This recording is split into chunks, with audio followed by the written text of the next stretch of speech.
je garde ce micro.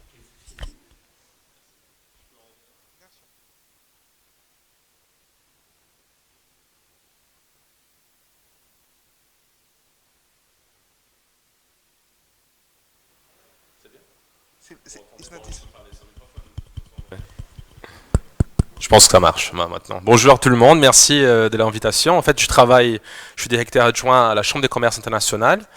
Les sièges sont à Paris. C'est une, je sais pas, peut-être que vous connaissez l'organisation. En fait, on représente 45 millions de business au monde. Moi, je suis brésilien. Ça fait 2 ans que je suis à Paris. Avant, je travaillais comme secrétaire général à la ICC au Brésil et voilà, je suis arrivé juste avant les Covid en France, juste avant les grèves aussi, voilà. Donc c'était c'était une période assez intéressante d'adaptation, mais voilà, on est là et je suis content qu'aujourd'hui on reprend les événements physiques.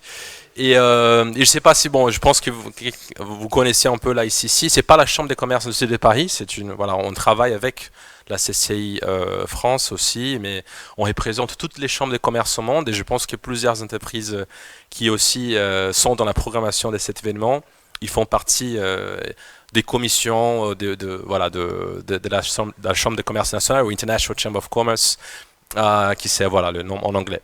On a développé un outil en fait avec JISC, c'est un start-up basé en Suisse, pour aider les PME à mesurer l'empreinte carbone et voilà toutes ce qu'on appelle les variables d'impact dans l'environnement. C'est pas seulement l'empreinte carbone évidemment qu'on parle le plus, mais c'est la génération de déchets, waste generation, c'est l'utilisation des sols, c'est aussi la consommation d'eau par exemple, c'est les indicateurs très importants.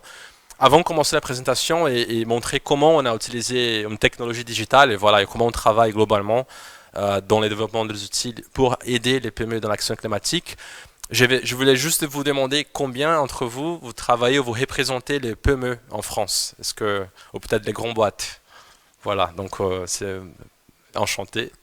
Et parce qu'en fait, on sait que pour les PME en général, c'est pas la priorité, hein, c'est pas votre voilà activité numéro un de en fait mesurer l'impact dans voilà dans l'environnement, mais on commence à comprendre que ce qu'on appelle les supply chain leaders, les grandes boîtes, les banques aussi, sont en train en fait d'exiger que les PME commencent en fait à mesurer quelques indicateurs clés pour en fait aider soit dans la finance, soit pour voilà enable speed access to finance, donner voilà l'accès à la finance plus facilement avec les taux d'intérêt plus bas, soit parce que les régulations au niveau Union européenne, soit au niveau global, sont en train d'exiger maintenant que les PME en fait commencent à mesurer. Et on sait que c'est très cher parfois. Voilà, il faut installer les outils de mesurement et peut-être vous n'avez pas des équipes dédiées à cette voilà à faire cette activité. Donc on a développé un outil globalement pour aider de façon très simple les PME à mesurer l'impact sur l'environnement. Et on est en train aussi de créer, là ici, on a créé quelques régulations globales de commerce international, comme par exemple les contrats Incoterms. Peut-être si vous faites l'exportation, importation, vous utilisez les modèles des contrats Incoterms que la ICC a créés, les modèles de financement du commerce international, toutes les règles de trade finance, c'est aussi nous avons créé ça fait 40, 50 ans. Et là, on est en train de créer une certification globale pour en fait mesurer les PME qui sont durables, sustainable SMEs, les PME qui en fait sont verts.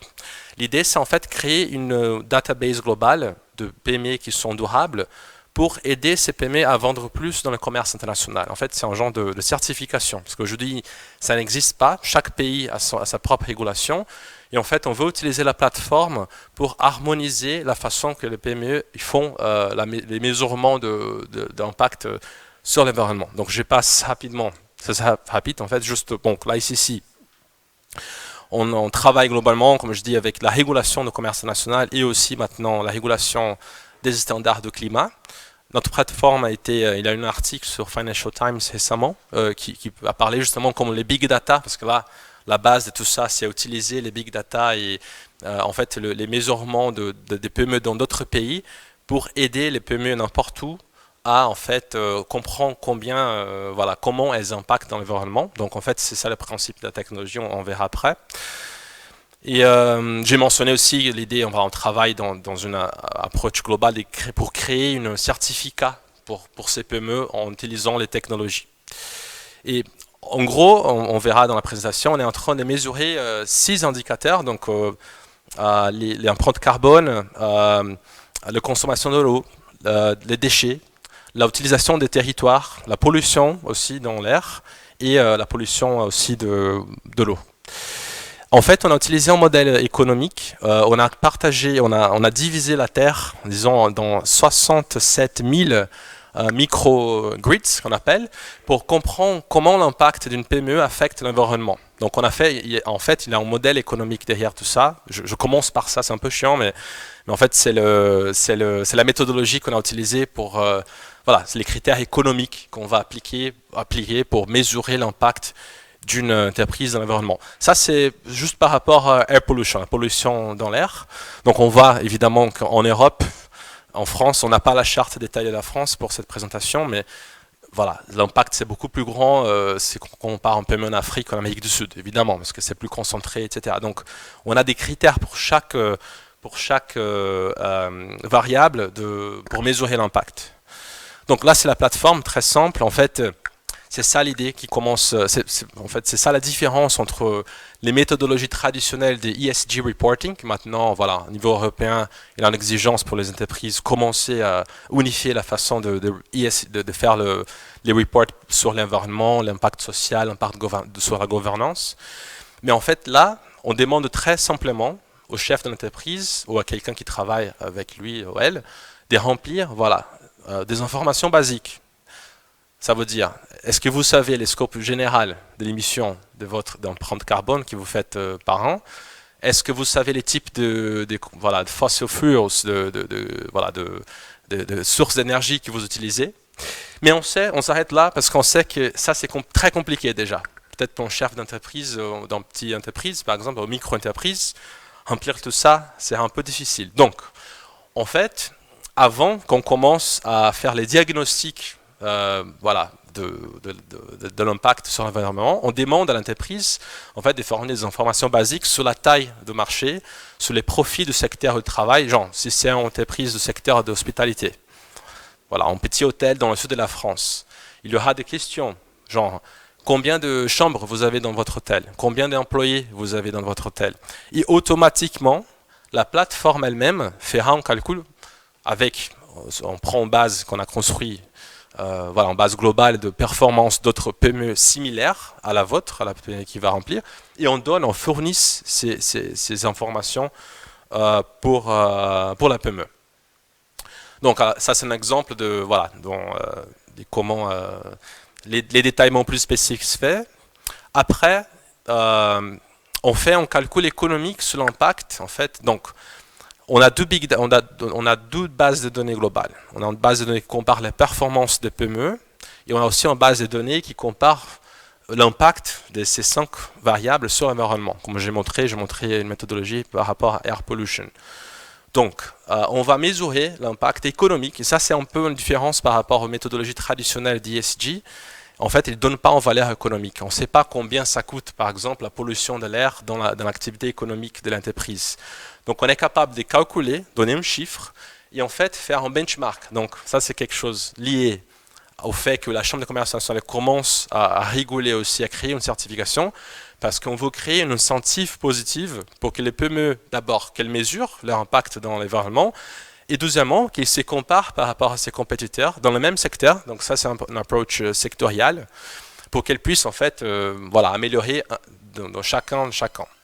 Et on va lancer globalement ces Green Database des PME. Donc les PME qui veulent en fait utiliser la plateforme et aussi être highlighted ou flagged ou avoir souligné dans les marchés internationaux pourront utiliser ces ressources aussi. En fait, à la fin, on a aussi un score de performance. Donc, c'est une calcul économique très simple. Donc, les plus hauts qu'il est, les scores, les PI scores, c'est les Performance of Impact on Environment. En fait, les plus d'impact l'entreprise est en train de produire dans l'environnement. On a aussi, évidemment, c'est très simple, une vision donc voilà, ça montre parfois quelle est en fait, les domaines où l'entreprise doit améliorer. Dans ces cas-là, c'est évidemment water consumption ou émission des gaz. Et c'est pas évident. Parfois, on pense que l'entreprise est très polluante par rapport au carbone, mais en fait, c'est par rapport à la consommation d'eau, etc. Donc, il y a aussi notre discussion. Ça, c'est une version primaire de la plateforme en version 1.0. On est en train, évidemment, chaque année, en fait, on veut faire ça évoluer. C'est en fait un premier exercice global pour l'unification en utilisant la technologie de la stratégie de mesurement. Mais évidemment qu'on veut travailler avec d'autres providers, par exemple, en utilisant ce qu'on appelle Internet of Things, IoT, pour améliorer comment on mesure, comment on aide la PME à vraiment mesurer automatiquement les différents impacts sur l'environnement.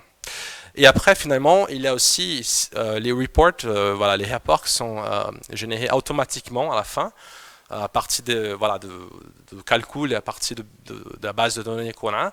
On dit quelques recommandations très générales de comment, mais c'est déjà un point de début pour la PME améliorer ses impacts sur l'environnement. On est en train de lancer la plateforme dans quelques semaines. On a terminé la phase pilote des tests.